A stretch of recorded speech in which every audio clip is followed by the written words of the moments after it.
వాక్కును మీ సిలువ చాటున మరుగుపరిచి బలమైన మా ప్రభువా మీ మాటల చేత మీ ప్రజలను దర్శించుమని ఘనత మహిమ ప్రభావములు మీకు చెల్లిస్తూ మమ్మల్ని అందరినీ మీ చేతులకు అప్పగించుకుంటూ క్రీస్తు ప్రభు ద్వారా ప్రార్థించి స్తుతించి వేడుకుంటున్నామా పరమ తండ్రి, ఆమేన్.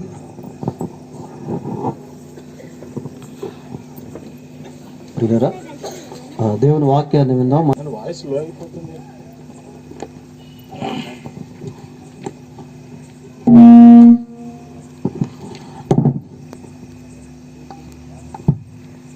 ఇది ఆపదా?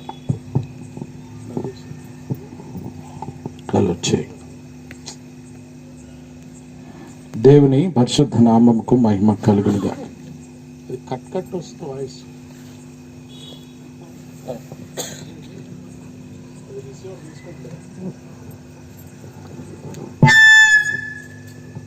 హల్లెలూయా, హల్లెలూయా.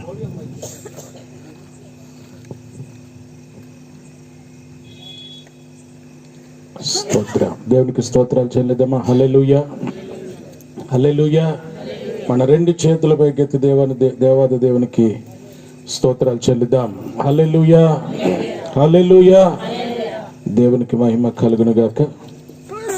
ఈ రాత్రి మీతో పాటు ప్రభువుని ఆరాధించడానికి దేవుడు నాకు ఇచ్చిన గొప్ప తరుణముకై దేవాది దేవునికి స్తుతులు స్తోత్రాలు చెల్లిస్తూ ఉన్నా. నన్ను ఆహ్వానించినటువంటి దైవజనులు పాస్టర్ జాన్ గారికి నేను ప్రత్యేకమైన వందనాలు తెలియజేస్తున్నా. వారి కుటుంబానికి కూడా మా శుభాలు అందిస్తూ ఉన్నా. అదేవిధంగా అత్యంత ప్రియులు, నాకు సుపరిచితులు దైవజనులు శాంతకుమార్ అన్న గారికి, వారి కుటుంబానికి కూడా నేను ప్రత్యేకమైన వందనాలు తెలియజేస్తున్నా. మన మధ్యలో ఉన్నటువంటి సేవకులు కూడా ప్రత్యేకమైన వందనాలు. ఈ సంఘ పరిచర్య కొరకు ప్రతిష్ఠించబడి సంఘం యొక్క క్షేమం కొరకు, అభివృద్ధి కొరకు ప్రయాసపడి పరిచర్యలో సహకరిస్తున్నటువంటి సంఘ పెద్దలైన వారందరికీ నేను ప్రభు పేరిట వందనాలు తెలియజేస్తున్నా. విశ్వాని పరిచర్య పక్షంగా కూడా శుభాలు నేను అందిస్తూ ఉన్నా.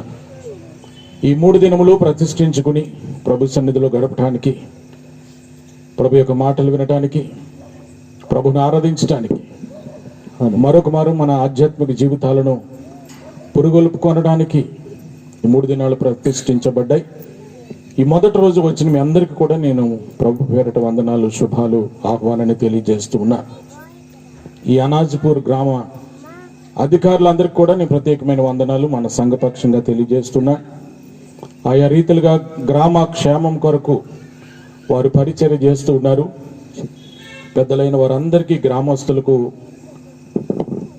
నేను వందనాలు తెలియజేస్తున్నాను. ఒకవేళ ఇక్కడ గ్రామ పంచాయతీ సచివాలయం ఉంటే ఆ కార్యాలయంలో గ్రామ క్షేమం కొరకు పనిచేస్తున్న వారందరికీ కూడా నేను ఈ రాత్రి మన గ్రేస్ సంఘ పరిచర్యల పక్షంగా వారికి శుభాభివందనాలు తెలియజేస్తూ ఉన్నాను. దేవునికి మహిమ కలుగును గాక. ప్రతి సంవత్సరం ఒక 3 దినాలు ప్రభు సన్నిధిలో గడిపి ప్రభుని ఆరాధించడానికి ప్రతి సంవత్సరం మనం కేటాయించుకుని ముందుకు వెళ్తున్నాం. గత సంవత్సరం కూడా ఇదే విధంగా 3 రోజులు ఇక్కడ ప్రత్యేకమైనటువంటి సువార్త ఉజ్జీవ సభల్లో మా పెద్దలు, డైరెక్టర్ గారు అగస్టిన్ గారు కూడా వాక్యం అందించారని నాకు తెలిసింది. ఈ సమయంలో మా పెద్దలందరి పక్షంగా కూడా మీకు వందనాలు. ఈ సమయంలో ప్రత్యేకంగా మన సంస్థ వర్డ్ అండ్ డీడ్ సంస్థ నాయకులకు కూడా నేను వందనాలు తెలియజేస్తూ ఉన్నా. మనము ఈ సభలకు పెట్టుకున్నటువంటి పేరు సువార్త ఉజ్జీవ సభలు. సువార్త ఉజ్జీవ సభలు. ఈ రాత్రి చాలా క్లుప్తంగా, టైం పరిగెడుతుంది కానీ ఉదయకాల సమయం మీరు కూడా మీ బాధ్యతలకు వెళ్ళాలి. ఒక ప్రక్క మంచు పడుతుంది, చాలా ఆహ్లాదకరమైనటువంటి వాతావరణం. ఒకవేళ ఇదే లోపల పెడితే ఇంత ఆహ్లాదకరంగా ఉండేది కాదేమో. ఈ మహాపట్టణంలో ఇంత ఈ చల్లపూట ఇంత చక్కటి వాతావరణంలో ప్రభువుని ఆరాధించే కృప దేవుడు మనకి ఇచ్చాడు. నేను ఉప్పల్ నుంచి బయలుదేరి విపరీతమైనటువంటి ట్రాఫిక్లో, పొగలో, ఆ వాహనాల మధ్య ఇరుక్కొని అటు ఇటు తిప్పలు పడి వచ్చాను. ఇక్కడికి వచ్చిన తర్వాత నా ప్రయాసంతా మర్చిపోయాను. ఎందుకంటే చక్కటి వాతావరణం. హల్లెలూయా, హల్లెలూయా. ఈ వాతావరణంలో, ఈ గంభీర వాతావరణంలో ప్రభు సన్నిధి మన మధ్యలో ఉన్నది. ప్రభు మనతో మాట్లాడబోతున్నాడు. సువార్త అంటే ఏంటండి? సువార్త అంటే ఏంటి మీకు తెలిసింది చెప్పండి. పోనీ సువార్త అంటే ఏంటి? మంచి వార్త. ఇక్కడ ఒక అన్న చెప్తున్నారు మంచి వార్త. ఏమండి, ప్రొద్దున లేస్తే ఈ మహాపట్టణంలో కానివ్వండి, ఇతర పట్టణంలో కానివ్వండి, వేరే గ్రామాల్లో కానివ్వండి, ఎక్కడ చూసినా ఏ విధమైనటువంటి సువార్త మనకు వినబడట్లేదు. మంచి వార్త మనకు వినబడట్లేదు. ప్రొద్దున వాట్సాప్ ఆన్ చేస్తే మన స్నేహితులు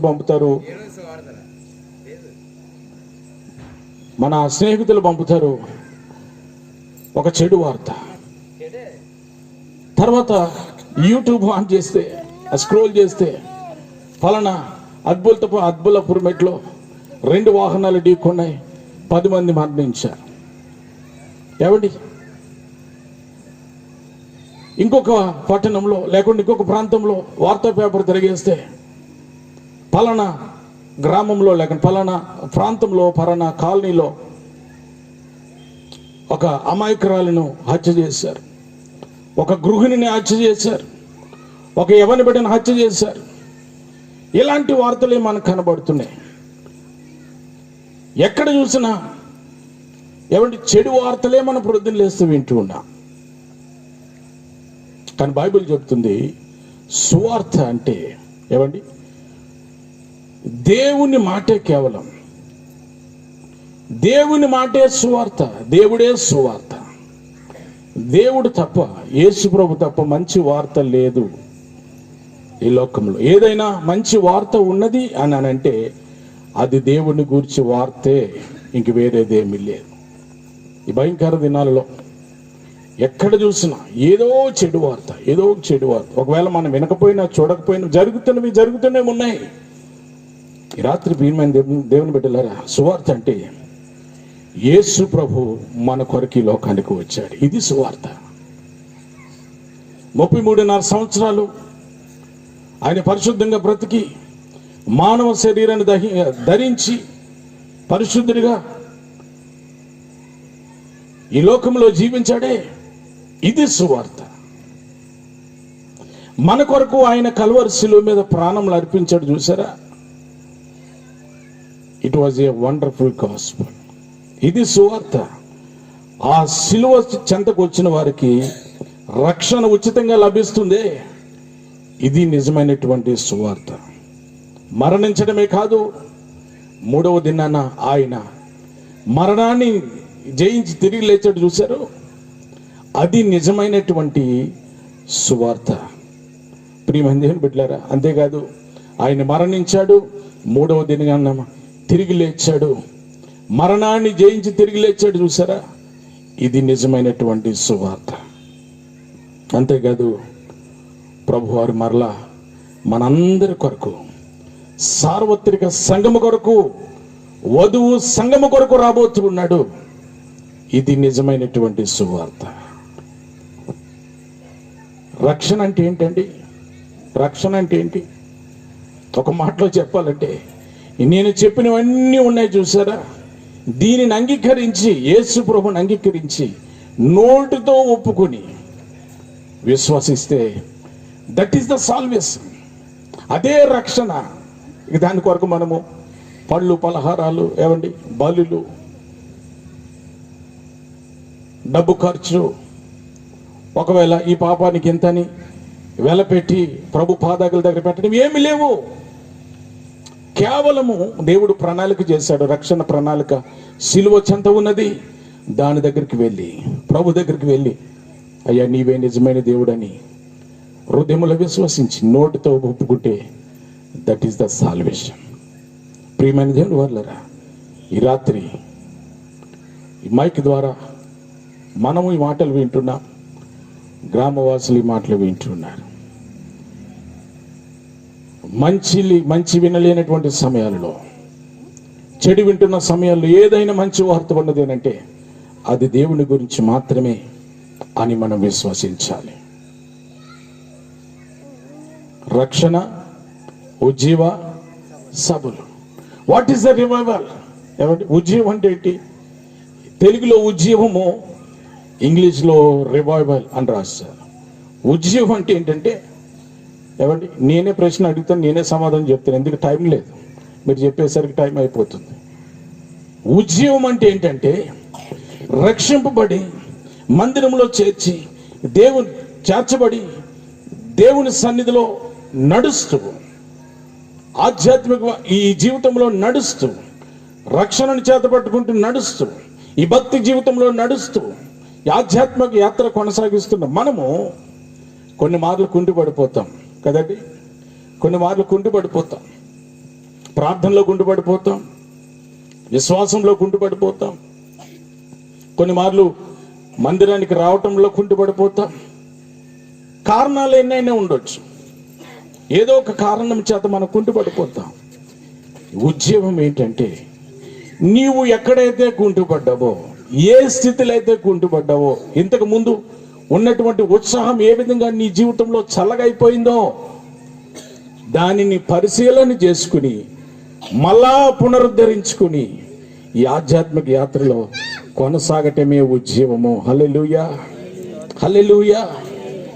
ఏమండి, మొన్న దసరా ఫెస్టివల్ జరిగింది కదా, చాలా మంది కొత్త వాహనాలు కొన్నారు. ఎంతమంది ఇక్కడ ఉన్నవారు కొన్నారు? ఎందుకు కొంటారు అని అంటే, డిస్కౌంట్ ఇస్తారని కొంటారు. ఏమండి, అంతే కదా. దసరాకు, దీపావళికి, వేరే వేరే ఫెస్టివల్స్కి వాళ్ళు ఆఫర్స్ ఇస్తారు. ఈ మధ్య జిఎస్టీ తగ్గింది, కొంచెం బెనిఫిట్స్ కూడా వచ్చాయి. కారు కొన్న వాళ్ళకి బాగా తెలుసు, కారు కొంటే కొంచెం అమౌంట్ తగ్గింది, జిఎస్టీ తగ్గించినందుకు గవర్నమెంట్. కనుక మొన్న దసరా ఉత్సవాలకు వారు బోనస్ ప్రకటిస్తే, డిస్కౌంట్ ప్రకటిస్తే, లేకుంటే ఇక్కడ కంపెనీస్లో కానీ ఎక్కడైనా పనిచేసే వారికి బోనస్ ప్రకటిస్తే, దానిని వృధాగా ఖర్చు చేయకుండా ఏదో ఒక వస్తువు కొనుక్కొని వస్తారు ఇంటికి. ఒక బండే కొనుక్కున్నారు అనుకోండి, ఆ బండి ఎన్ని సంవత్సరాలు నడుస్తుందండి? ఎన్ని సంవత్సరాలు సాఫీగా నడుస్తుంది, ఏ రిపేర్ లేకుండా? మినిమం 2 years, ఒక 2 సంవత్సరాల, 3 అన్న చెప్పండి. మీరు అందరూ వాహనాలు నడుపుతున్నారు కదా, 2 అనుకుందామా? ఒక 2 సంవత్సరాలు అనుకుందాం. వాళ్ళు, ఆ కంపెనీ వాడు 5 సంవత్సరాలు ఎంతో వారంటీ ఇస్తాడు. ఒక 2 సంవత్సరాలు సాఫీగా ఉంటుంది, no maintenance, no repair, no puncture, ఏమండి, నో బ్రేక్ డౌన్, సాఫీగా జరుగుతుంది. ఒక 2 సంవత్సరాల తర్వాత సౌండ్ ప్రారంభం అవుతుంది కదండి. సౌండ్ ప్రారంభం అవుతుంది, ఇంజిన్ హీట్ ఎక్కుతుంది, బ్రేక్ ఫెయిల్ అవుతుంది, ఒకసారి క్లచ్ ఫెయిల్ అవుతుంది, ఒకసారి హార్న్ సరిగా రాదు, ఒకసారి ఇండికేటర్ సరిగా రాదు. ఈలోపు వర్షం వస్తే బండి ఆగిపోతుంది. ఆ బండిని అక్కడే పడేస్తామండి, అక్కడే పడేస్తాము, పడేయం కదా.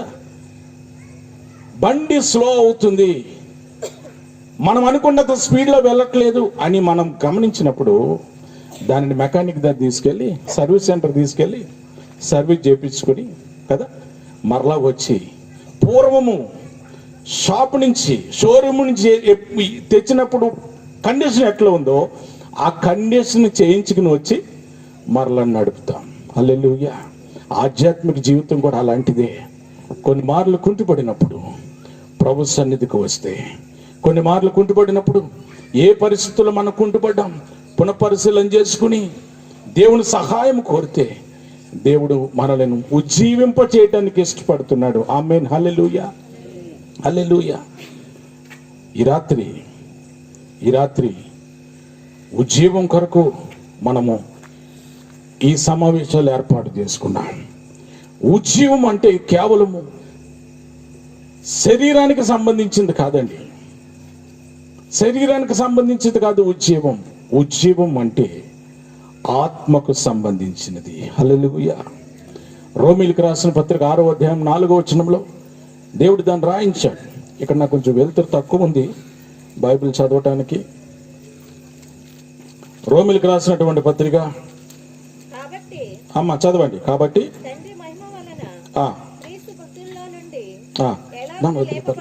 మొబైల్లో చూస్తాను. అమ్మ చదవండి.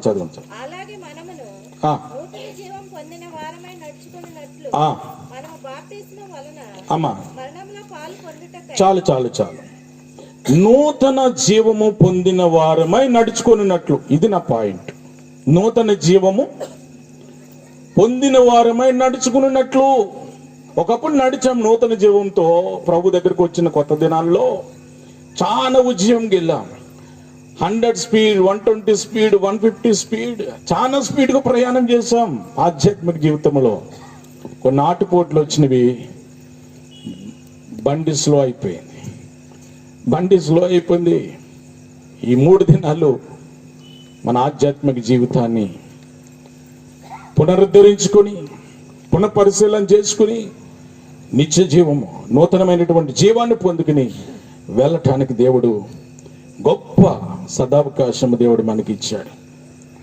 మన దైనందిన జీవితంలో ఉజ్జీవం ఎలా ఉంటుందో తెలుసా? ప్రార్థన చేస్తే మనం ఉజ్జీవింపబడతాం. ఏమండి, ప్రార్థన మన ఉజ్జీవానికి తీసుకుని వెళ్తుంది. దేవుని యొక్క వాక్యం వినడం ద్వారా మనం ఉజ్జీవింపబడతాం. చదివి ధ్యానించడం ద్వారా కూడా దేవుడు మనకు ఉజ్జీవాన్ని ఇస్తాడు మన ఆధ్యాత్మిక జీవితంలో. అంతేకాదు, ప్రభు పనిని శ్రద్ధగా చేయడం కూడా దేవుడు ఉజ్జీవాన్ని మన జీవితంలో ఇస్తాడు. ప్రభు పని శ్రద్ధగా, నేనంటాను, మీరు ఆల్రెడీ ఉద్యోగములు ఉన్నారు. ఇవన్నీ ఏర్పాట్లు చూస్తే మీకున్నటువంటి ఉద్యోగాన్ని బట్టి నేను ప్రభుని స్తుతిస్తూ ఉన్నాను. హల్లెలూయా. అంతేకాదు, ఆయన మన జీవితంలో చేసిన కార్యాలు ఇతరులకు చెప్పడం ద్వారా మన జీవితంలో ఉద్యోగము లభిస్తుంది. ఇట్ మీన్స్ టెస్ట్ మనీ, సాక్ష్యము తెప్పడం ద్వారా దేవుడు మనల్ని ఉజ్జీవపరుస్తాడు. అంతేకాదు, కుటుంబం అంతా దేవుని సన్నిధిలో గడిపినప్పుడు, దేవుని సమాజంలో కూడుకున్నప్పుడు, దేవుని సన్నిధిలో వారు కనపడినప్పుడు దేవుడు కుటుంబం అంతటికి ఉజ్జీవాన్ని ఇస్తాడు. హల్లెలూయా, హల్లెలూయా. అంతేకాదు, అనుదినము దేవుని కొరకు కనిపెట్టినప్పుడు దేవుడు మనకు ఉజ్జీవాన్ని ఇస్తాడు. చివరిగా, మనం ఆయన రాకడ కొరకు కనిపెట్టినప్పుడు, నేను ముందే చెప్పాను కదా, దేవుడు మరలా రాబోతున్నాడు. ఆయన కొరకు కనిపెట్టినప్పుడు, అంటే పరలోకము కొరకు కనిపెట్టినప్పుడు, వధువు సంఘంగా మనము ఈ లోకంలో ఉండి పరలోకము నుంచి రాబోతున్న ప్రభు కొరకు కనిపెడుతున్నప్పుడు దేవుడు సంఘానికి ఉజ్జీవాన్ని ఇస్తాడు. హల్లెలూయా. ఉజ్జీవంతో జీవించేవారు ఎలాంటి లక్షణాలు కలిగి ఉంటారో తెలుసా? వారు పాపానికి దూరంగా బ్రతుకుతారు. దేనికండి?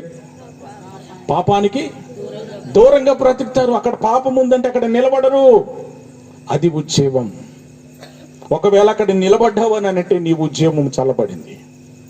ఒకవేళ పాపంలో పాలు పొందాలని నీవు ఆలోచన కలిగి ఉన్నావనంటే నీ ఉజ్జీవము చల్లబడింది.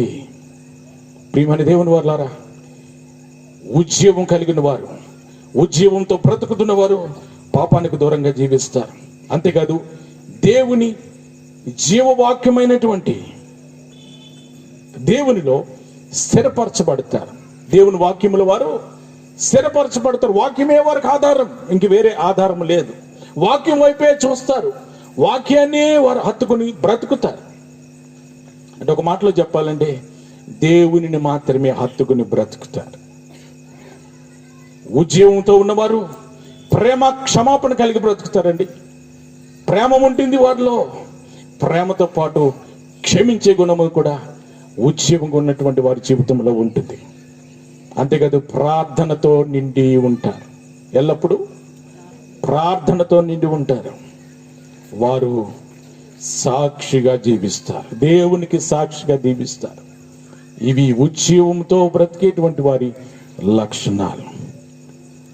ప్రియమైన దేవుని వారి రాత్రి చాలా క్లుప్తంగా ఒక ముగ్గురిని, ఉజ్జీవంతో దేవుని పనిచేసిన ఒక ముగ్గురు నాయకులను, ముగ్గురు వ్యక్తులను నేను మీకు చూపిస్తాను. నాకు ఇచ్చే సమయంలో ప్రసంగాన్ని ముగిస్తాను. చాలా ప్రసంగం ఉంది. టైంని నేను మనసులో పెట్టుకుని చాలా క్లుప్తంగా కుదించి నేను రాసుకొచ్చిందంతా చెప్తే కష్టం. ఈ కోటాలో నేను శాంతకుమార్ అన్న గారు నాకు చెప్పినప్పుడు దాదాపు 1 వారం రోజుల నుంచి ప్రభు సన్నిధిలో ప్రార్థన చేస్తూ ఉన్నా. నాకు ఒక అలవాటు ఏంటంటే, దేవునికి మహిమార్థంగా చెప్తున్నాను, ఎప్పటికప్పుడు నేను క్రొత్త ప్రసంగాన్ని ప్రార్థన పూర్వకంగా సిద్ధపడి చెప్తాను. మళ్ళీ ఇది ఎక్కడ చెప్పను. ఈరోజు చెప్పింది నేను ఎక్కడ చెప్పను, అక్కడ సెల్ఫ్లో పెట్టేస్తాను దాన్ని, అంతే. అది నా అలవాటు. కనుక ఒక కొత్త ప్రసంగం దేవుని సన్నిధిలో మోకరించి కనిపెట్టి సిద్ధపడాలంటే చాలా సమయం పడుతుంది. వారం రోజులుగా ఈ 3 రోజుల కొరకు సిద్ధపడి ప్రభు సన్నిధిలో ప్రార్థన చేసి ప్రార్థనపూర్వకంగా మీ మధ్యకు వస్తూ ఉన్నాను. దేవునికి మహిమ కలుగును గాక. హల్లెలూయా. ఒక 3 వ్యక్తులను ఉజ్జీవముతో దేవుని కొరకు నిలబడి ఒక చరిత్ర సృష్టించి దేవుని పని చేసినటువంటి వారిని ఒక 3 రాత్రి మీ మధ్య ఉంచుతాం, వారి కొరకు ధ్యానిద్దాం. మొట్టమొదటిగా అబ్రహాం. ఎవరండి? అబ్రహాం. అబ్రహాము పేరు, ముందు పేరు అబ్రాము. అబ్రాం గారి కుటుంబం ఉంది. తండ్రి పేరు తెరాహు. అబ్రహాము భార్య పేరు 2 పేర్లు ఉన్నాయి. ఒకటి షారా, మారిన తర్వాత షారాయి. అబ్రహాం గారికి ముందు పేరు అబ్రాము, దేవుడు మార్చిన తర్వాత అబ్రహాము. ఎంత గొప్ప పేరండి, ఎంత గొప్ప పేరు. అబ్రహాం అంటే విశ్వాసులకు తండ్రి అని మరొక పేరు ఆయనకున్నది. వాళ్ళ ఊరు కల్దీలు అనేటువంటి ఊరు. వారి ఊరు కల్దీలు అనేటువంటి ఊరు. ప్రియమైన దేవుని వారులరా, చాలా స్టోరీ ఉంది అబ్రహాం గారి గురించి. మనకి ఏం పాయింట్స్ కావాలో అదే చెప్పుకుంటూ ముందుకు వెళ్తాను. ఈయనకు 75 సంవత్సరాల వయసు ఉన్నప్పుడు దేవుడు పిలిచాడు. 75 సంవత్సరాల వయసు ఉన్నప్పుడు దేవుడు మాట్లాడాడు, దేవుడు పిలిచాడు. దయచేసి చూద్దామా? ఆదికాండము 12వ అధ్యాయము 1-4 వచనాలు చదువుదామా? యెహోవా నీవు లేచి నీ దేశము నుండి నీ బంధువుల యొద్ద నుండి నీ తండ్రి ఇంటి నుండి బయలుదేరి నేను నీకు చూపించు దేశమునకు వెళ్ళుము. నిన్ను గొప్ప జనముగా చేసి, జాగ్రత్తగా చూడండి, చదవండి, నిన్ను ఆశీర్వదించి నీ నామమును గొప్ప చేయుదును. నీవు ఆశీర్వాదముగా నుందువు. నిన్ను ఆశీర్వదించి వారిని ఆశీర్వదించెదను, నిన్ను దూషించు వారిని శపించెదను. భూమి యొక్క సమస్త వంశములు నీ యందు ఆశీర్వదించబడునని అబ్రాముతో అనగా యెహోవా అతనితో చెప్పిన ప్రకారము అబ్రాము వెళ్ళెను. చాలా. యెహోవా అబ్రహాముతో చెప్పిన ప్రకారం దేవుడు అబ్రహామును పిలిచి అన్నాడు, అయ్యా అబ్రహాము, నువ్వు ఇంతకాలం ఈ ఊర్లో బ్రతకావు. ఇప్పుడు నీవు ఊరును విడిచిపెట్టి, ఊర్లో ఎవరు ఉంటారండి చెప్పండి? ఊర్లో ఎవరు ఉంటారు? ఊరే ఉంటుందా? అమ్మా, పాలులందరూ ఉంటారు కదా, రక్త సంబంధికులు ఉంటారు కదా, ప్రక్కవారు ఉంటారు కదా, మేనత్తులు ఉంటారు, మేనమామలు ఉంటారు, చిన్నాన్నలు ఉంటారు, పెదనాన్నలు ఉంటారు. అమ్మా, మన రక్త సంబంధికులందరూ మన గ్రామంలో ఉంటారు, మనం ఒక్కరివే ఉండవు. ఆ పరిస్థితిలో ఆ గ్రామాన్ని విడిచిపెట్టి నేను చూపించబో దేశానికి నువ్వు వెళ్ళాలి. చెప్పాడు ఊరి పేరేమన్నా దేవుడు? అమ్మా చెప్పలేదు కదా. ఇప్పుడు శాంతకుమార్ అన్న నాకు ఫోన్ చేశారు, అన్న ఆయన నన్ను అన్న అంటారు, నేను ఆయన అన్న అంట. అన్న కనాజ్పూర్లో మీటింగ్స్ అన్న 3 రోజులు మీరు రావాలి అని అన్నారు. ఓకే అన్న, కనాజ్పూర్ నాకు తెలియదు వాస్తవంగా. ఒక రోజు ఇటు ముందు నుంచి వెళ్ళిపోయిన తప్ప ఇది కనాజ్పూర్ అని ఊరు నాకు తెలియదు. ఊరి పేరు చెప్పకుండా అన్న మీటింగ్స్ రండి అంటే నేను ఎక్కడికి వెళ్ళాలి చెప్పండి? ఎక్కడికి వెళ్ళాలి మీటింగ్స్కి? అమ్మా, నేనంటే దేవుడు ఊరి పేరు చెప్పకుండా అబ్రహామా నీవు సిద్ధపడు, నేను చూపించబోతున్నాను ఊరికి, ఆ ఊరికి నువ్వు, ఆ దేశానికి నువ్వు వెళ్ళాలి. ఒకవేళ అబ్రహాం అడగాలి వాస్తవంగా, అయ్యా మరి వెళ్ళమంటున్నావు కదా, అక్కడ బస్ సౌకర్యం ఉందా, ఆర్ఓ వాటర్ దొరుకుతుందా, ఏవండి అక్కడ షాపులు ఉన్నాయా, అక్కడ నాకు ఇష్టమైనటువంటి ఫుడ్ దొరుకుతుందా, మరి నాకు నా పశువులకి నా సమస్తానికి అక్కడ వాతావరణం సెట్ అవుతుందా? ఇవన్నీ అబ్రహాం అడగాలి, వాస్తవంగా అడగాలి. కానీ అబ్రహాం అడగలేదు. ఎందుకో తెలుసా? దేవుడు సమస్తము చేయగలడు, ఆయన పిలిచినటువంటి దేవుడు నమ్మదగిన దేవుడు అనే విశ్వాసము పిలిచిన రోజు మొదలుకొని ఆయన జీవితంలో ఉంది. This is the real revival. Hallelujah, hallelujah. Abraham గారికి పిలిచిన రోజు day first, from day first onwards last day వరకు ఆయన దేవుని పైన విశ్వాసముతో దేవుడు ఏది చెప్తే అది చేయటానికి సిద్ధపడ్డాడు. దీంట్లో మనం ఏం గమనించాలో తెలుసా?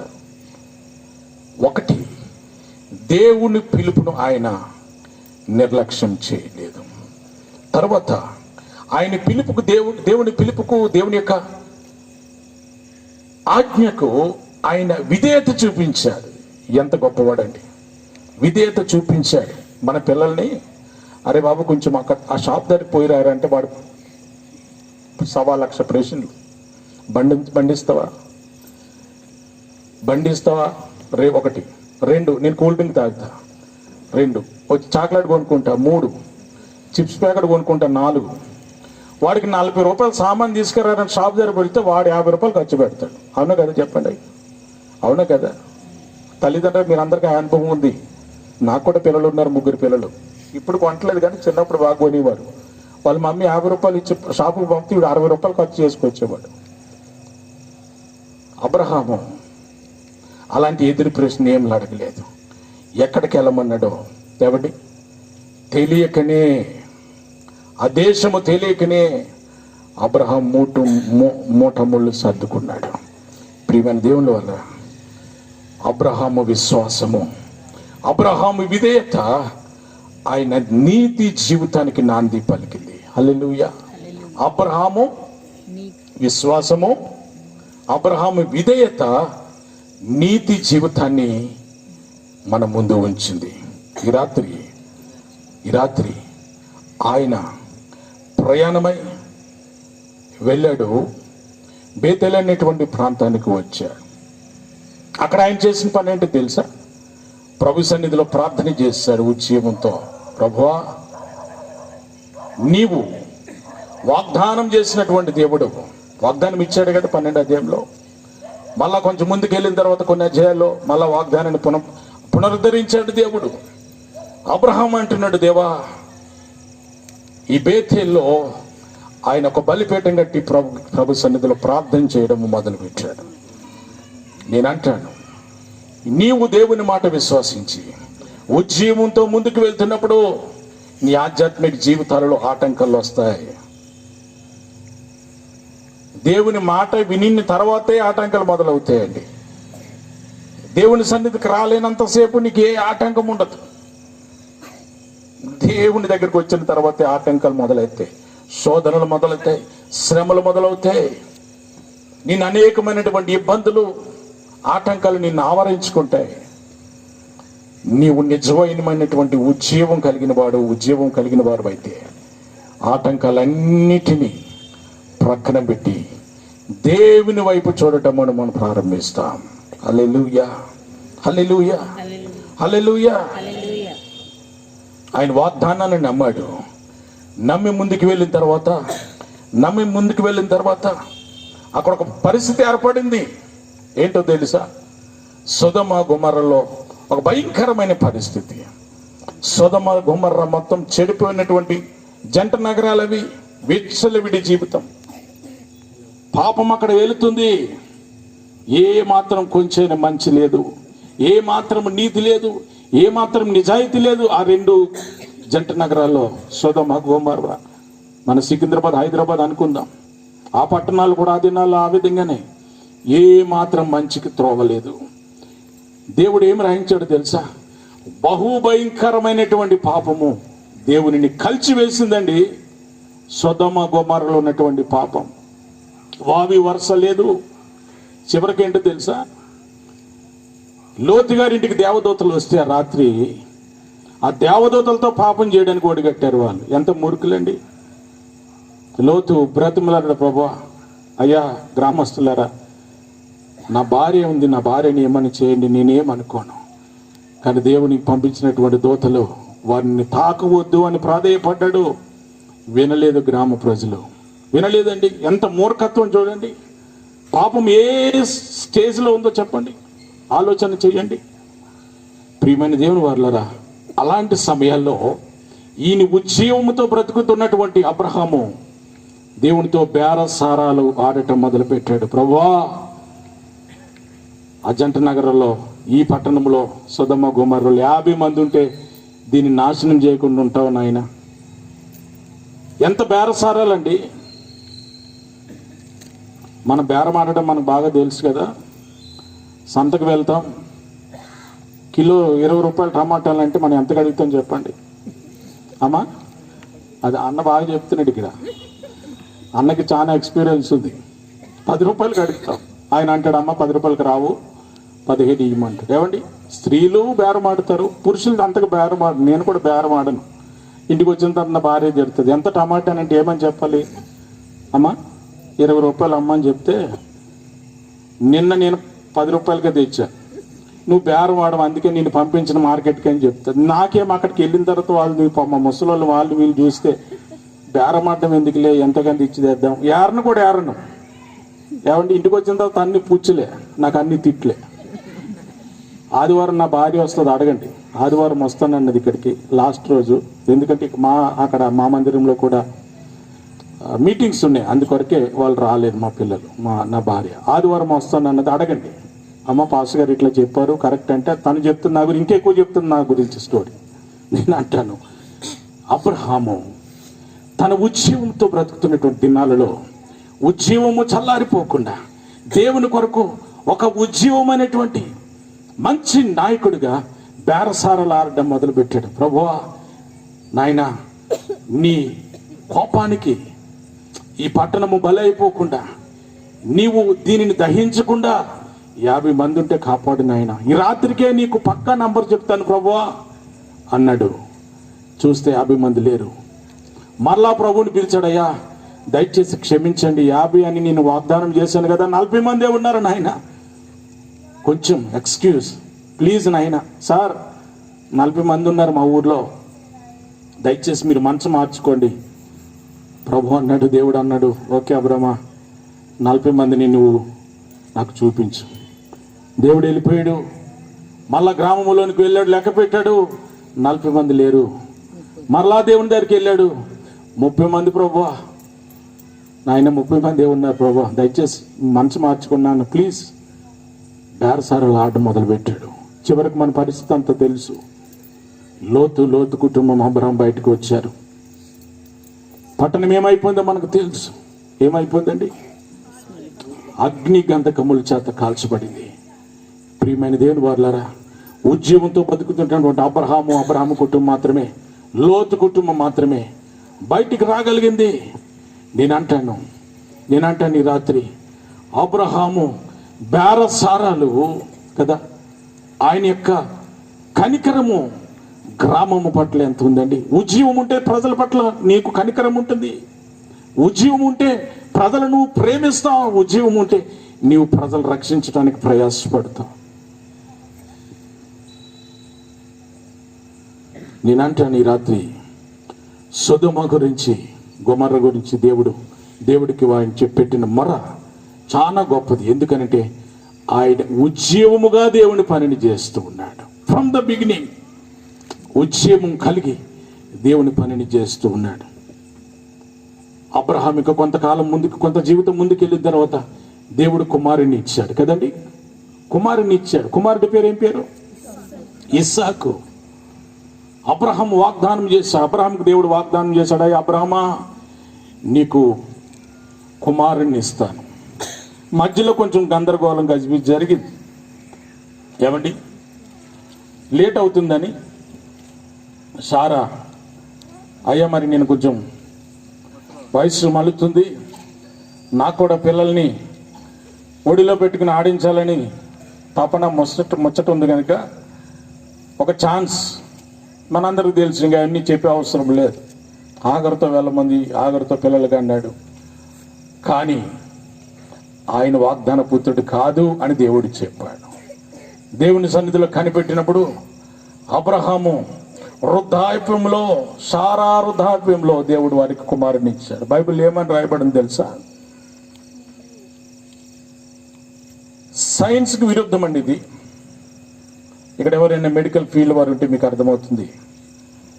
ఒక స్త్రీకి స్త్రీతత్వం నిలిచిపోయినప్పుడు, ఇంక గర్భము దాల్చడానికి అనుకూలత లేనటువంటి పరిస్థితి శరీరంలో ఉన్నప్పుడు ఇంకా గర్భం దాల్చరు స్త్రీ. ఇది దాని సైన్స్ పరిభాషలో చెప్పాలంటే కొంచెం టైం పడుతుంది. ఇక సైన్స్ కూడా దాన్ని ఏం చేయలేదు. ఇప్పుడు ఇంత టెక్నాలజీ ఉంది కదా, ఇప్పుడు కూడా ఆ వయసు వారికి సైన్స్ ఏమి చేయలేదు. కానీ దేవుడు గొప్పవాడు కదా, కదంతా మార్చే దేవుడు కదా.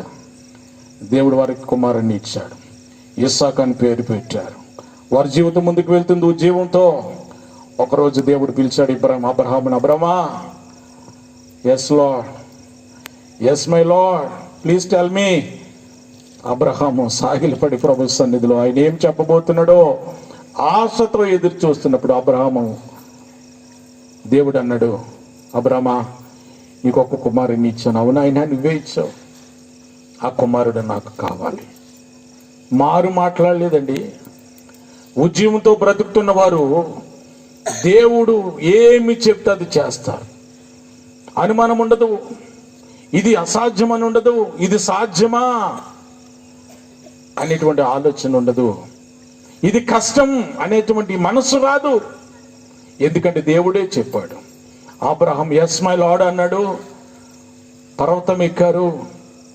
అన్నీ మీకు తెలుసు, చాలా సంవత్సరాలుగా సేవకులు బోధిస్తూ ఉన్నారు. నేనంటాను, ఈ రాత్రి ఉద్యోగం కలిగిన వారు దేవుని పనిని ఉద్యోగంతో చేస్తారు. ఏది చెప్తే అది చేస్తారు. అబ్రహాము కుమారుని కూడా బలి ఇవ్వటానికి సిద్ధపడ్డాడు. దేవునికి మహిమ కలుగును గాక. హల్లెలూయా. ఆయన విధేయత ఎంత గొప్పదండి.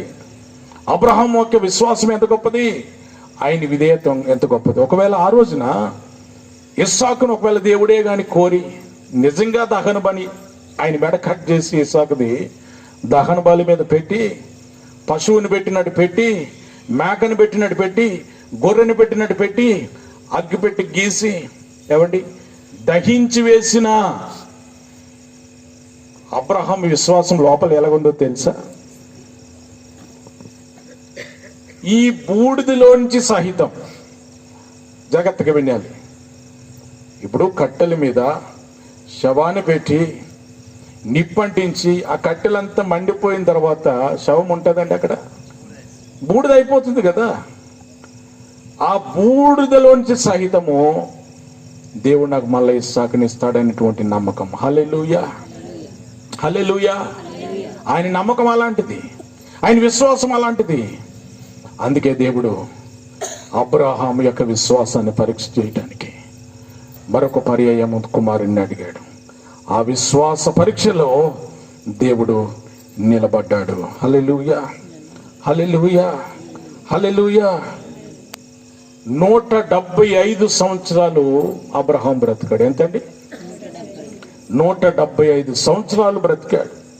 ఈ 175 సంవత్సరాల జీవితంలో దేవుని కొరకు కదా నిలబడి, దేవుని కొరకు నిలబడి ఆయన తన విశ్వాస జీవితాన్ని ఒక ఉజ్జీవముతో, ఆయన ఎక్కడుంటే అక్కడ ఉజ్జీవం, ఆయన ఎక్కడుంటే అక్కడ ఆశీర్వాదం, ఆయన ఎక్కడుంటే అక్కడ అబ్రహాము కుటుంబం ద్వారా ఇతర కుటుంబాలకు దీవెన. ఈ విధంగా అబ్రహాము ఉజ్జీవముతో దేవుని పని కొనసాగించాడు. దేవునికి మహిమ కలుగును గాక. ఒక చరిత్ర సృష్టించాడంటే దేవుడు అబ్రహాము. నేనంటాను, ఈ రాత్రి ఒక దినమున మనము ఈ గ్రామాన్ని విడిచిపెట్టి వెళ్ళిపోవాలి.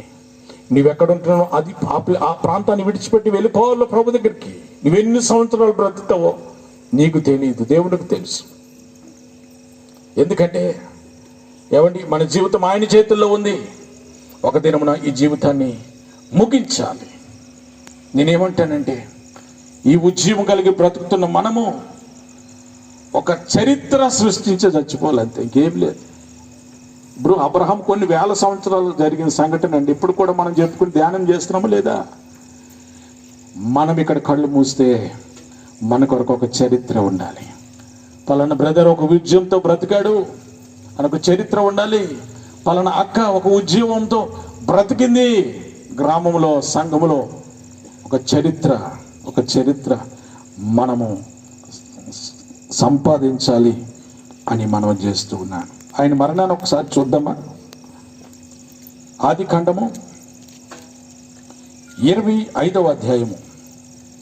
ఆదికాండము 25వ అధ్యాయము 7-8 వచనాలు చూద్దామా. అబ్రహాము బ్రతికిన సంవత్సరంలో 155. అబ్రహాము నిండు వృద్ధాప్యానికి వచ్చిన వాడై మంచి ముసలితనమున ప్రాణము విడిచి మృతి పొంది తన పితరుల యొద్దకు చేర్చబడెను. అబ్రహాము బ్రతికిన సంవత్సరాలు 175. ఎన్నో సంవత్సరంలో దేవుడు పిలిచాడు ఆయనను? 75వ సంవత్సరంలో దేవుడు పిలిస్తే డే 1 మొదలు 175 సంవత్సరాల వయసు వరకు, అంటే ఎన్ని సంవత్సరాలండి? 100 సంవత్సరాలు దేవుడి కొరకు ఉద్యమంగా బ్రతికాడు. ఉద్యమంగా దేవుని కార్యాలు చేశాడు. ఉద్యమంతో తన దేశంలో దేవునికి మహిమార్థంగా ముందుకు వెళ్ళాడు. 175వ సంవత్సరంలో ఆయన ప్రభు సన్నిధికి చేర్చబడ్డాడు. ఇది అబ్రహాం గారి యొక్క ఉద్యోగం. ప్రియమైన దేవుని బిడ్డలారా, ఈ రాత్రి ఉద్యోగం కొరకు వింటున్న మనము ఏ విషయాలలో మనకు ఉద్యోగం తగ్గిపోయిందో పరిశీలన చేసుకుని అబ్రహాం జీవితాన్ని మనం అన్వయించుకుని ముందుకు వెళ్ళాలని నేను మనం చేస్తూ ఉన్నాను. టైం అవుతుంది. రెండవ వ్యక్తి దేవుడు పిలిచినది మొదలు చనిపోయే వరకు ఒక ఉద్యమంతో పనిచేశాడు. ఒక మంచి నాయకుడిగా ఉద్యమంతో ప్రజలను నడిపించాడు. మోషే. మనందరికి తెలుసు మోషే. ఏమండి? మోషే పేరుకు అర్థము నీటిలో నుంచి తీయబడిన వాడు. హీబ్రూలో ఏమన్నారనంటే మషా అన్నారు. మసాలా అని చూడండి, మసాలా. అలా తీసేస్తే మషా ఉంటుంది కదా, అది మీకు అర్థమయ్యేటట్టు చెప్తున్నాడు. మషా. తల్లి యొకెబెత్. అక్క పేరు కూడా మనకు తెలుసు. ఏం పేరు? మిరియాం. ఏమండి? ఆ దినాలలో ఫరో భయంకరమైనటువంటి శ్రమలు మనందరికి తెలుసు. ఆ దేశంలో ఏమండి, ఆ దేశంలో దేవుని ప్రజలు ఎక్కువైపోతున్నారని ఫరో రాజు ఒక శాసనాన్ని చాటించాడు. ఇక్కడి నుంచి మంత్రసానులారా మీరు ఒక పని చేయాలి. ఇశ్రాయేలు ప్రజలు కుటుంబాల్లో, ఇశ్రాయేల్ జనాంగంలో మీరు పురుడు పోయటానికి వెళ్ళేటప్పుడు ఆ స్త్రీలు ఒకవేళ మగ పిల్లల కంటే ఇమ్మీడియట్ వాళ్ళని తీసుకెళ్ళి సముద్రంలో పాడేయాలి. ఆడపిల్లలు పుడితే వారిని బ్రతకనివ్వండి అనే శాసనము. చాలా స్ట్రిక్ట్ పరిస్థితి. ఆ సమయంలో మోషే పుట్టాడు. మనందరూ తెలుసు. కొంతకాలం తల్లి ఆయనని పెంచగలిగింది. ఇక పెంచలేని పరిస్థితి. రేపు మాపో తెలిసిపోతుంది ఫరోకి, ఫరో సైన్యానికి. ఎట్లయినా మోషేని చంపేస్తారు. నా చేతులతో చంపడం ఎందుకులే అని తల్లి, ఏమండి, దేవుడు ఎలా రాశాడో రాత మనం అంటాం కదా అప్పుడప్పుడు. వాడు రాత ఎలా ఉంటుందో తెలియదు మనకు అని అంటాం కదండి. బైబిల్లో రాయబడలేదు కానీ నేను మాట వరుసకు చెప్తున్నాను. మోషే తల్లి మోషేను ఒక జమ్మి పెట్టెలో పెట్టి నైలు నదిలో విడిచిపెట్టడం మన అందరికి తెలుసు. ఆ బాబు ఎక్కడికి వచ్చాడు? ఫరో కుమార్తె ఏమండి చెలికత్తెలతో స్నానం చేస్తుందండి లోయలో, కోనేరు దగ్గర. అక్కడికి వచ్చింది మోషే జమ్మిపేట. ఇంకో సంగతి ఏంటో తెలుసా? మోషేకు వాళ్ళ తల్లిదండ్రులు పేరు పెట్టలేదు. ఎవరు పెట్టారు? ఫరో కుమార్తె పెట్టింది మోషే అని. వారు పెట్టలేదు.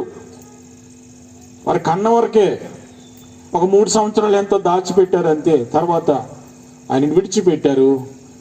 ఎక్కడికి రాకూడదు అక్కడికే వచ్చాడు ఆయన. ఏమండి? ఎక్కడికి రాకూడదు, ఎక్కడ అపాయం ఉందో అక్కడికే వచ్చింది పెట్టే. చెలికెత్తులతో స్నానం చేసినటువంటి ఫరో కుమార్తె చూసి ఆ బాబుని తీసుకుని నీటిలోంచి తీసాం కాబట్టి ఈ బాబుని పెంచి పెద్ద చేసి మోషే అని నామకరణం చేసి ఆ విధంగా జీవితము కొనసాగిస్తున్న సమయంలో ఒక రోజు రానే వచ్చింది, ఒక వ్యక్తిని చంపాడు. మనందరికి తెలుసు, అవన్నీ చెప్పాలంటే టైం పడుతుంది. చంపి ఇంకొక ఇద్దరు గొడవ పడుతుంటే ఈయన తీర్పరగా వెళ్ళాడు. అవతల వ్యక్తి అన్నాడు, అయ్యా చెప్పొచ్చేలా ఇల్లు, నిన్నటి రోజు నా కుర్రోని చంపి నువ్వు ఇసుకలో పాతి పెట్టావు, నేను చూశాను. ఇప్పుడు మాకు నేను న్యాయం చెప్తున్నావని ఆయన నిన్న జరిగిన సంఘటన మోసే ముందు చెప్పేటప్పటికి మోసే భయం పుట్టుకుంది. ఓహో, ఈ సంగతి తెలిసిపోయింది నా సంగతి, ఇక్కడ బ్రతకటం కష్టమని ఎక్కడికి వెళ్ళాడు ఆయన? ఎక్కడికి వెళ్ళాడు చెప్పండి? మిద్యాను అరణ్యంలోకి పారిపోయాడు. ఆయన జీవితం అది. మిద్యాను అరణ్యంలో మామ ఇద్దరు యొక్క గొర్రెల మందని మేపుతూ బ్రతుకు గడుపుతున్నటువంటి దినములలో ఒకరోజు రానే వచ్చింది. దేవుడు ప్రత్యక్షత చూడడానికి సమయం వచ్చింది. ఈ లోపు దేవుడి ఆలోచన ఏంటో తెలుసా? ఐగుప్తులో దేవుని ప్రజలైన వారు చాలా ఇబ్బందులు పడుతున్నారు. అప్పటికి యాకోబు సంతతి అంతా అక్కడ ఉంది. వారు పుట్టి పెరుగుతున్నారు. ప్రజలు కాల్బలం ఎక్కువ అవుతుంది. వారు విస్తరిస్తూ ఉన్నారు. ప్రజలు, ఇశ్రాయేల్ ప్రజలు, దేవుని ప్రజలు. ఫరో వారిని వెట్టి చాకరీ చేపిస్తూ ఎంత కష్టపెట్టాలో అంత కష్టపెడుతున్నాడండి. ఎంత కష్టపెట్టాలో అంత కష్టపెడుతున్నాడు. దేవునికి వారి మొర్ర చేరింది అని బైబిల్లో రాశారు. ప్రజలు పెట్టే మొర్ర దేవునికి చేరింది. దేవుడు అనుకున్నాడు, ఈ ప్రజలను విడిపించడానికి మంచి నాయకుడు ఎవడు? నేను అంటాను, దేవుని పనులు దేవుని చేయడండి. దేవుని పనిని దేవుడు చేయడు. దేవుని పనిని నీ చేతే నా చేత దేవుడు చేయిస్తాడు. హల్లెలూయా, హల్లెలూయా. దేవుడు దిగి వచ్చి చేయడు. దేవుని యొక్క అధ్యక్షతలో, దేవుని యొక్క సన్నిధిలో దేవుని పని నిన్ను నన్ను నిలబట్టి దేవుడు చేయించడానికి దేవుని ప్రణాళిక. మీరు ఎక్కడని చూడండి, బైబిల్ అంతా ఎవరో ఒకరిని వాడుకున్నాడు ఆ సమయానికి. దేవుని మీద నమ్మకం ఉంచిన వారిని, దేవుని కొరకు బ్రతికిన వారిని, దేవుని పని కొరకు సమర్పించుకున్న వారిని దేవుడు ఆయన బిడ్డలకు ఆయన పరిచర్య కొరకు వాడుకున్నాడు. బైబిల్ అంతా గమనించండి జాగ్రత్తగా. మీరు ఎక్కడైనా చూడండి. ఒక సమయం వచ్చింది, దేవునికి ప్రణాళిక చూడండి. దేవుడు అనుకున్నాడు, నమ్మకమైన వాడు, విశ్వాసం కలిగిన వాడు, నేను పని అప్పగిస్తే దాన్ని నమ్మకంగా చేయగలిగిన వాడు, సామర్థ్యం కలిగిన వాడు ఎవరా అని చూస్తే దేవుడికి మోషే గుర్తుకొచ్చాడు. సర్వం ఎరిగినటువంటి దేవుడు, సర్వాంతర్యమైనటువంటి దేవుడు, హృదయాలను పరిశీలించే దేవుడు ఒకరోజు మోషేతో మాట్లాడడానికి ఏమండి మిద్యాను అరణ్యంలో దహించు అగ్నిగా ప్రత్యక్షమయ్యాడు. దేవునికి మహిమ కలుగును గాక. హల్లెలూయా. దహించు అగ్నిగా ప్రత్యక్షమయ్యాడు. మేకలు మేపుకుంటున్నాడు, గొర్రెలు మేపుకుంటున్నాడు మోషే. ఒక పొద దగ్గర అగ్ని, ఏమిటి పొదలో అగ్ని, కానీ ఆ పొద మండిపోవట్లేదు. విచిత్రం కదా. అగ్గి ఉన్న దగ్గర ఆటోమేటిక్గా ఆ పొద అంతా కాలిపోవాలి కదండి. ఎక్కడ అగ్గి ఉంటే అక్కడ కాలుతుంది. కానీ అగ్ని ఉన్నది, అగ్ని జ్వాలలు ఉన్నాయి, కానీ పొద కాలిపోవట్లేదు. మోషకి విచిత్రం అనిపించింది. ఏంటి విచిత్రమైన సంఘటన అని ఆ ప్రక్కకెళ్ళి చూసేసరికి దేవుడు మాట్లాడడం ప్రారంభించాడు. మోషే మోషే మోషే, నీవు నిలబడినటువంటి స్థలము పరిశుద్ధమైనది, నీ చెప్పులు విప్పుతావా? ఒకే ఒక మాట. మోషే ఆయన మాటకు విధేయత చూపించి చెప్పులు విప్పాడు. దేవుడు మాట్లాడడం ప్రారంభించాడు. మోషే, నేను నీకు ఒక బాధ్యతమైన పని అప్పగించబోతున్నాను. Tell me Lord. Yes my honour. మోషే సమాధానం ఇస్తూ ఉన్నాడు. మోషే, ఐగుప్తులో నా ప్రజలు వెట్టి చాకరీ చేస్తూ ఉన్నారు, నీవు వారిని విడిపించడానికి వెళ్ళాలి. మోషకి ఏం అర్థం కాలేదు. ప్రభువా, నేను సమర్థున్నా, నాకు నత్తుంది, నేనేం చెప్పినా ఎవరు వినరు, ఇలాంటి సాకులు చెప్పాడు. నేను కూడా కొన్ని మార్లు దేవుడు ఏదైనా పని చెప్తే సాకులు చెప్పడం సరిపాటు కదండి, చెప్తాం మనం కూడా. కానీ దేవుడు సాకులన్నిటిని ప్రక్కన పెట్టి, నేను నీకు తోడుగా ఉంటాను, నీవే ఐగుప్తుకు వెళ్ళాలి. దేవుడు ఉజ్జీవాన్ని ఇవ్వడం ప్రారంభించాడు.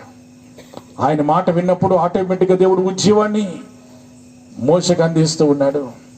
ప్రభువా, నీవు వస్తే నేను వెళ్తాను, నీవు నాతో ఉంటే నేను వెళ్తాను. నీవు వెళుతూ కదా, నీతో పాటు ఎవరిని తీసుకెళ్ళమన్నాడు దేవుడు? అహరోను కూడా నీతో ఉంటాడు, ఇద్దరు కలిసి వెళ్ళండి. కానీ మెయిన్ రోల్ నీదే. ఆయనకి నీకు తోడుకుంటాడంటే నువ్వు భయం అంటున్నావు కదా.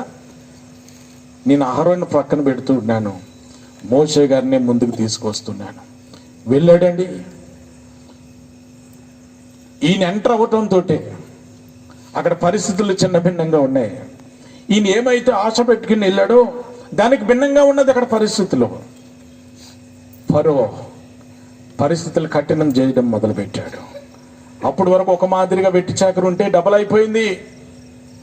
పనులు డబల్ చేశాడు, జీతం సరిగ్గా ఇవ్వట్లేదు, పనులు బాగా చేయించుకుంటున్నాడు. అప్పుడేమో అన్ని సామగ్రి ఆయనే సమకూర్చేవాడు. ఇప్పుడు ఏమంటున్నాడు తెలుసా? మట్టి మీరే తెచ్చుకోవాలి, ఏమండి, కట్టెలు మీరే తెచ్చుకోవాలి, ఆ మట్టిలో కలిపే పదార్థాలన్నీ గడ్డి మీరే తెచ్చుకోవాలి, కానీ ఇటుకల లెక్క తగ్గకూడదు. తగ్గిందా మెడకాయ మీద తలకాయ లేచిపోతాయి అంతే. ఏమండి, ఎంత కఠినమైన పరిస్థితి, ఎన్ని శ్రమలు మోసే జీవితంలో, దేవుని బిడ్డల జీవితంలో. కానీ మోసే ఒకటే చూశాడు, నన్ను పంపించిన దేవుడు, అనువాడును ఉన్నవాడును అనేటువంటి దేవుడు నాతో ఉంటాడు. ఉజ్జీవం చల్లారిపోలేదండి మోసే జీవితంలో. ఉజ్జీవము చల్లారిపోలేదు. ఎందుకో తెలుసా? దేవుని మాటకి విధేయత చూపించాడు, దేవుని పని చేయడానికి పూనుకున్నాడు.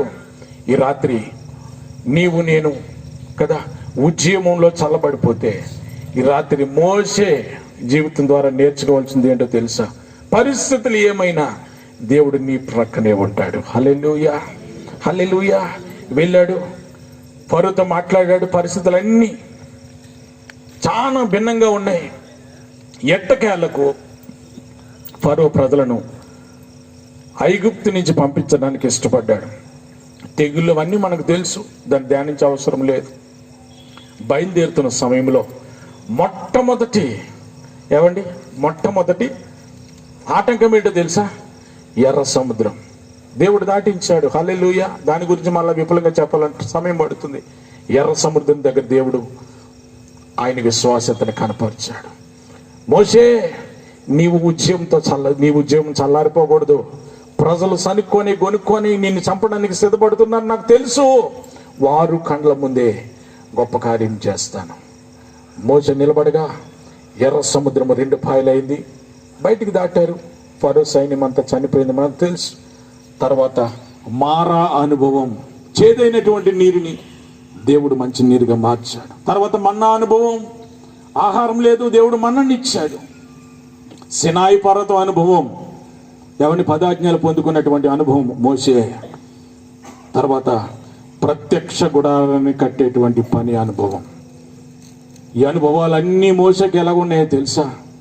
ఉద్యమముతో పని చేస్తున్నప్పుడు దేవుడు ఒకదాని వెంబడి ఒకటి ఆటంకములన్నీ తప్పిస్తూ వచ్చాడు. నేను అంటాను, దేవుని పని చేయడానికి పూనుకున్న నీవు, ఉద్యమంతో వెళ్తున్న నీవు, ఆటంకాలు వస్తే ఆటంకాలు చూసి నీ ఉద్యమాన్ని చల్లారిపోనివ్వద్దు. నీ ఉద్యమాన్ని రెట్టింపు చేసుకోవాలి, నీ అనుభవాన్ని రెట్టింపు చేసుకోవాలి, నీ ఆధ్యాత్మిక అనుభవాన్ని రెట్టింపు చేసుకోవాలి, నీ విశ్వాసాన్ని రెట్టింపు చేసుకోవాలి. ఈ పనంతా మోసే దేవుని కొరకు ఉద్యమంతో చేశాడండి. చివరిగా ఆయన 120 సంవత్సరాలు బ్రతికి చనిపోయాడు. 120 సంవత్సరాలు బ్రతికి చనిపోయాడు. దేవుడు పిలిచినప్పుడు వయసు ఎంత అమ్మా?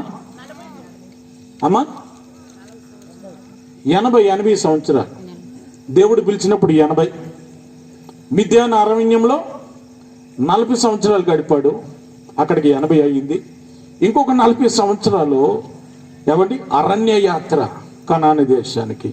మొత్తం 120 సంవత్సరాలు బ్రతికి ఒక 40 సంవత్సరాలు దేవుని పనిని ఉజ్జీవముతో చేశాడు. హల్లెలూయా, హల్లెలూయా, హల్లెలూయా. ఆయన మరణాన్ని గురించి చెప్పి ముందుకు వెళ్ళిపోతాను.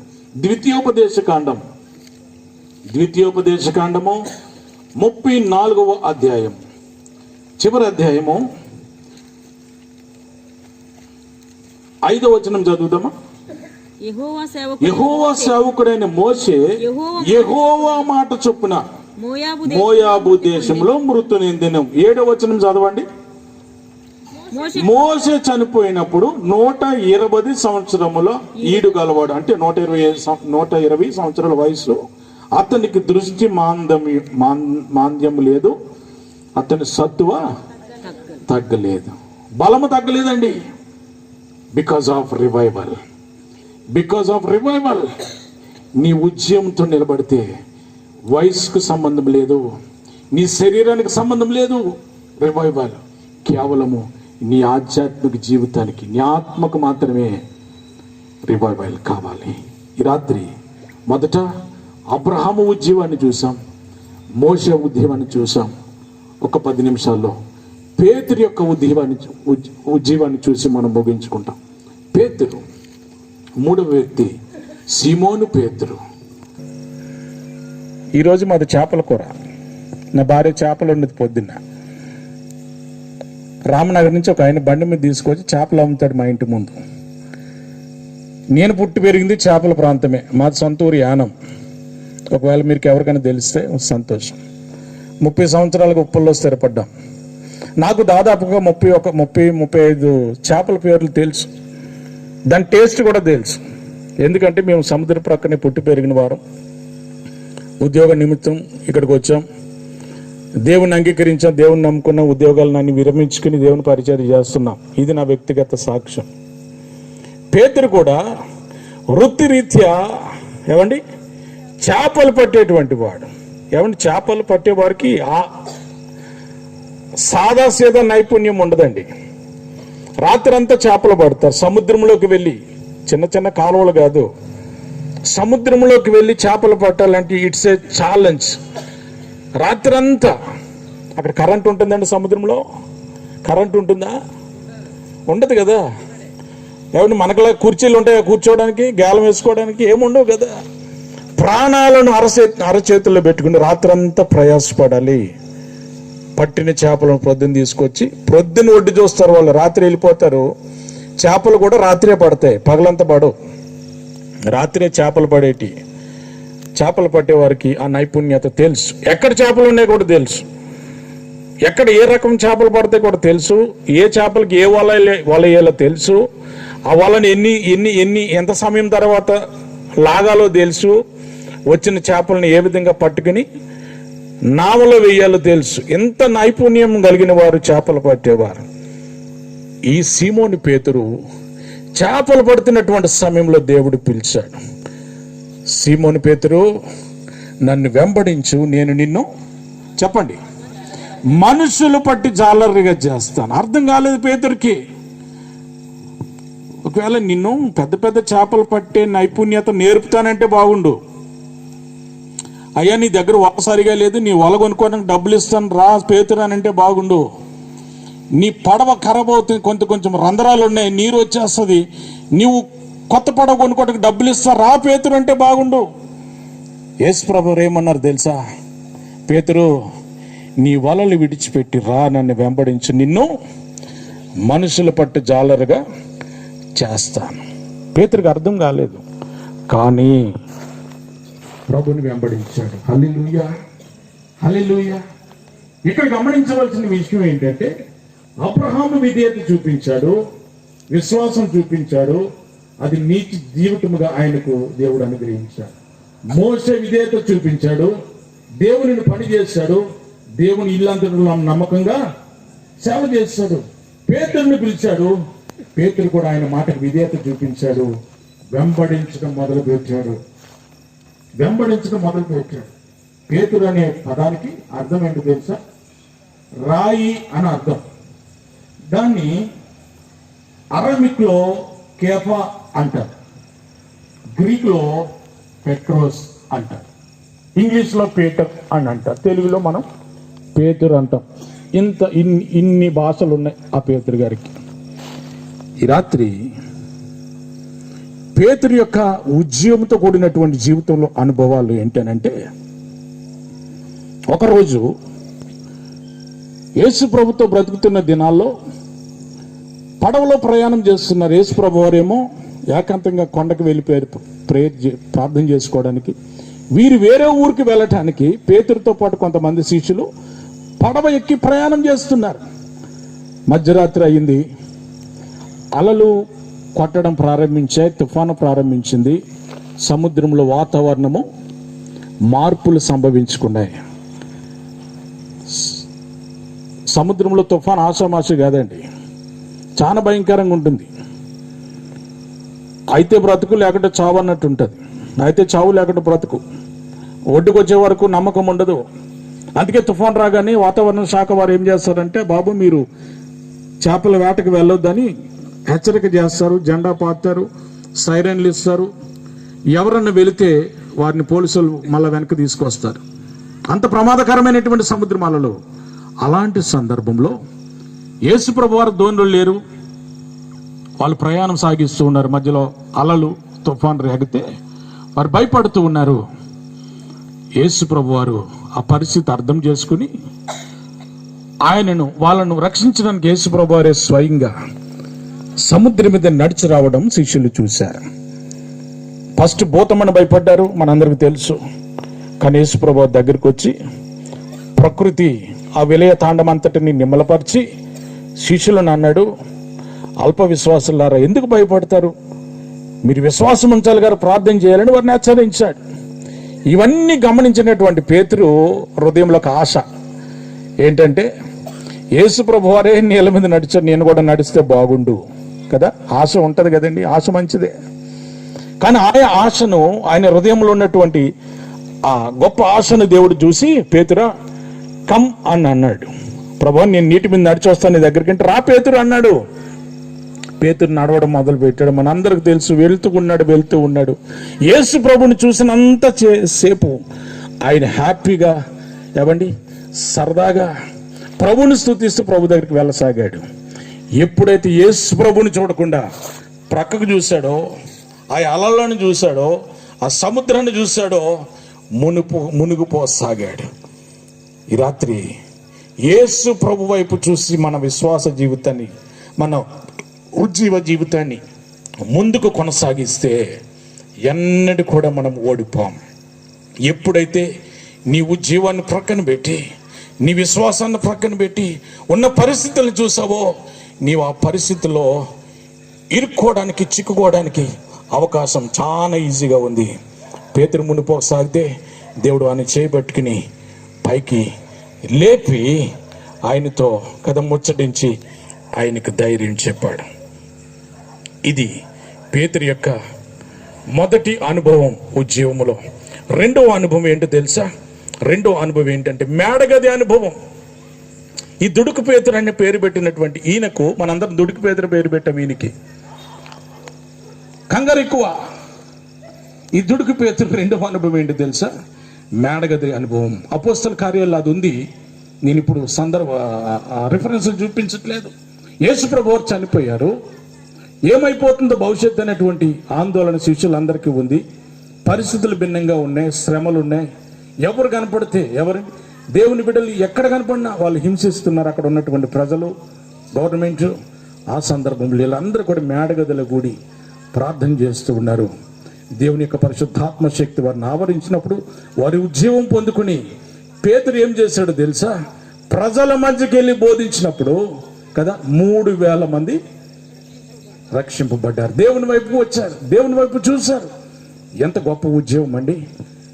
చేపలు పట్టుకున్నటువంటి పేతురు, దుడుకు పేతురు, సముద్రంలో మునిగిపోయినటువంటి పేతురు ఉద్యోగము పొందుకున్న తర్వాత 3,000 మందిని దేవుని వైపు త్రిప్పగలిగాడు. హల్లెలూయా, హల్లెలూయా. ఈ రాత్రి పేతురు యొక్క జీవితాన్ని ధ్యానం చేస్తున్న మనము, నీవే పరిస్థితుల్లో ఉండవచ్చు. నీ పరిస్థితి నాకు తెలియదు, దేవునికి తెలుసు.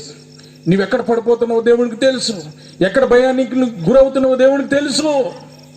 కానీ నీవు దేవుని వైపు చూస్తే, ఉద్యోగము అనుగ్రహించేటటువంటి దేవుని వైపు చూస్తే, దేవుని హస్తముల కిందకు వస్తే నీ ఉద్యోగము చల్లారిపోదు. దేవునికి మహిమార్థంగా నీవు ముందుకు వెళ్తావు. దేవునికి మహిమ కలుగును గాక, దేవునికి మహిమ కలుగును గాక.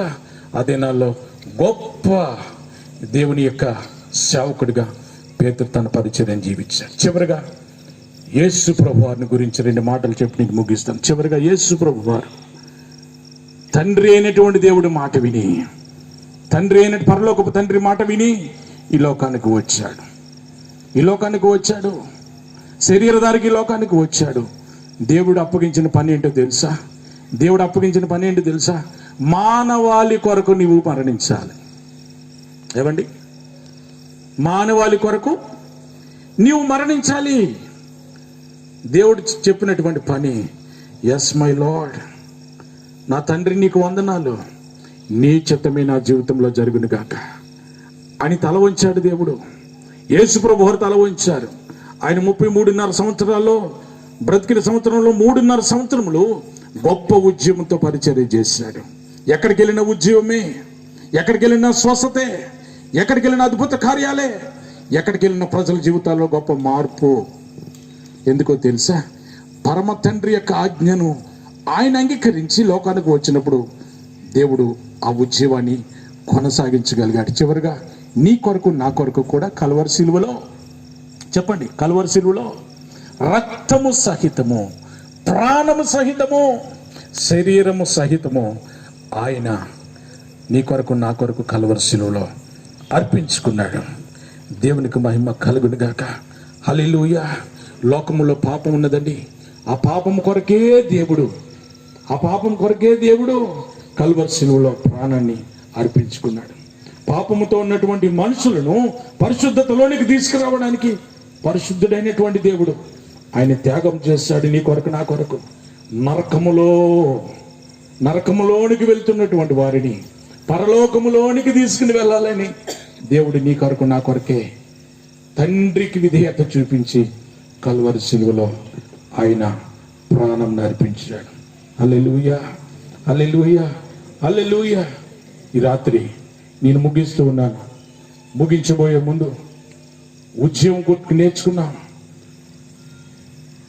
అబ్రహాము యొక్క ఉద్యమం, మోషే యొక్క ఉద్యమం, పేతురు యొక్క ఉద్యమం, చివరిగా యేసు ప్రభు యొక్క త్యాగం మన జీవితాల ముందున్నది పరిశీలన చేసుకుందాం. ఒకవేళ ఇంకా ఏదైనా పరిస్థితిలో నీవు ఉద్యమానికి తప్పుకొని చల్లబడుతున్నటువంటి సమయం ఒకవేళ నీకు సమీపిస్తే దేవుని వైపు చూద్దాం. తలలు వంచుదాం. ఒక్కసారి ప్రభు వైపు చూద్దాం. అబ్రహాము దేవుడు పిలిచింది మొదలుకొని మరణం వరకు ఉద్యమంతో దేవుడు పని చేశాడు. మోషే మండుచున్నటువంటి పొద దగ్గర అనుభవం మొదలు చనిపోయే వరకు దేవుని ప్రజల మధ్యనే ఉద్యమంతో బ్రతికాడు, ఉద్యమ కార్యాలు చేశాడు. పేతురు, భయపడినటువంటి పేతురు, చేపలు పట్టేటువంటి పేతురు పిలిచింది మొదలు మరణించే వరకు, ఆయన మరణము చరిత్ర చెప్తుంది తల్లకిందులుగా మరణించాడు, సిలువ వేసని చరిత్ర చెప్తుంది. తలక్రిందులుగా చంపబడ్డాడు. అయినప్పటికీ ఆయన ఉద్యమం ఆరిపోలేదు. అనేక మందిని ప్రభు వైపు తిప్పాడు. చివరిగా యేసు ప్రభు వారు కూడా పరలోకపు తండ్రి వాగ్దానం చేసినటువంటి తండ్రి మాట తీసుకుని ఈ లోకానికి వచ్చి నిన్ను నన్ను ఉజ్జీవింప చేయటానికి, నిన్ను నన్ను రక్షించడానికి, నీ పాపం నా పాపం క్షమించడానికి కల్వరి సిలువలో ఆయన ప్రాణాన్ని సహితము అర్పించుకున్నాడు. ఈ రాత్రి ఉద్యమం కొరకు ఎదురు చూస్తూ మనం ప్రభు యొక్క సహాయాన్ని కోరుదాం, ప్రార్థన చేసుకుందాం. పిల్లరా ప్రార్థన చేసుకుందాం. మరి దేవుని సేవకుల ద్వారా ఈ రాత్రి సువార్తల గురించి, ఉద్యోగముల గురించి 4 విషయాలు మనం విన్నాం. యేసు ప్రభు యొక్క సిలువ మరణము మన జీవితానికి నిత్య జీవాన్ని ప్రసాదించింది. మరి అబ్రహాము, మోషే, పేతురు గొప్ప ఉద్యమంతో వారు జీవించారు. ప్రార్థన చేస్తున్నాం. పరిశుద్ధులైన మా దేవా, మీకు వందనాలు, స్తోత్రాలు చెల్లిస్తూ ఉన్నాం. మీ సేవకుల ద్వారా ఈ రాత్రి మాకు ఇచ్చినటువంటి వర్తమానాన్ని బట్టి మీకు స్తోత్రాలు. అవును మా ప్రభువా, ఈ రాత్రి వాక్యం విన్నటువంటి ప్రతి ఒక్కరి కొరకు సిలువలో మీరు ప్రాణం పెట్టినటువంటి ఏకైక రక్షకుడు ప్రభా. మీ అమూల్యమైనటువంటి రక్తాన్ని సమస్త మానవ పాప క్షమాపణ కొరకు చిందించి మరణించి సమాధి చేయబడి సజీవుడవై మూడవ రోజు తిరిగి లేచినటువంటి దేవుడు, అందుని బట్టి మీకు స్తోత్రాలు. మీ యందు ఎవరైతే విశ్వాసం ఉంచుతారో వారందరికీ పాప క్షమాపణ ఇచ్చేటువంటి వాడవు. ఆ నిత్య నరకము నుండి వారి ఆత్మను తప్పించి రక్షించి మీ నిత్యరాజ్యంలోనికి చేర్చేటువంటి వాడవు ప్రభా. మీకు వందనాలు, స్తోత్రాలు. అలాగే మా జీవితంలో వారు మనసు పొందినటువంటి మేము ఒక అబ్రహాము వలె, మోషే వలె, పేతురు వలె జీవించుటూ కృప దయచేయమని మా రక్షకుడైన యేసుక్రీస్తు దివ్యమైన నామంలో ప్రార్థన చేస్తున్నాము తండ్రి. ఆమేన్. వీళ్ళరా దేవుని మహాకృప చేత ఈ సువార్త ఉద్యోగ సభల్లో మొదటి దినాన్ని మనం పూర్తి చేస్తున్నాం. ఇకపోతే రేపు ఎల్లుండి కూడా మనం ఈ కూడికలు కలిగి ఉన్నాము. రేపు కూడా ఈ ఉద్యోగ కూడిక ఉంటుంది. ఎల్లుండి మనం కలిగి ఉంటాం. దయచేసి త్వరగా మీరు టైంకి వచ్చినట్లయితే త్వరగా మన కార్యక్రమాన్ని ముగించుకునే దానికి అవకాశం ఉంటుంది. కాబట్టి రేపు కూడా మీరు రండి, మీతో పాటు ఇతరులను కూడా దేవుని సన్నిధికి తీసుకురావాల్సిందిగా మనం చేస్తా ఉన్నాం. సర్వోన్నతుడు అయిన మా తండ్రి, సర్వశక్తిమంతుడు అయిన ప్రభువ, మీకు వందనాలు, స్తోత్రాలు. ఈ రోజు మీరు జరిగించినటువంటి కూడికను బట్టి మీకు స్తోత్రాలు. వాతావరణ విషయంలో, కరెంటు విషయంలో, అన్ని విషయాల్లో కూడా మీరు సహాయం చేశారు. మీకు వందనాలు. ఈ రాత్రి వాక్యం ఉన్న ప్రతి ఒక్కరిని దర్శించండి. ఎవరెవరు అవస్థితిలో ఉన్నారో వాటిని మీ కృపలో రైతు తీర్చండి. వర్తమానం అందించిన మీ సేవకులను, కుటుంబాన్ని కూడా దీవించి ఆశీర్వదించండి. మా ప్రియుల సేతు పాస్టర్ గారి కుటుంబాన్ని కూడా దీవించమని ప్రార్థిస్తూ రేపు ఎల్లుండి జరిగేటువంటి కోరికలను కూడా మీ పరిశుద్ధ హస్తాలకు అప్పగించుకుంటూ మా దేశాన్ని, గ్రామాన్ని దయచేసి కనికరించి కాపాడమని వేడుకుంటూ మా ప్రభువును, మా రక్షకుడును అయిన యేసుక్రీస్తు పరిశుద్ధమైన నామంలో ప్రార్థన చేస్తున్నాను తండ్రి. ఆమేన్. మన పరమ తండ్రి అయిన దేవుని ప్రేమ, యేసుక్రీస్తు ప్రభు యొక్క కృప, పరిశుద్ధాత్మ దేవుని అన్యోన్య సహవాసం ఈ మొదటి రోజు ప్రత్యేకమైన సభలకు వచ్చిన ప్రతి బిడ్డకును, సంఘంలో ఉన్న ప్రతి కుటుంబాలకు, సేవకులకు, పరిచయకు, ఈ అనాజ్పూర్ గ్రామానంతటికీ ప్రభు వచ్చి పర్యంతం తోడేండి నడిపించిన గాక. ఆమేన్, ఆమేన్, ఆమేన్.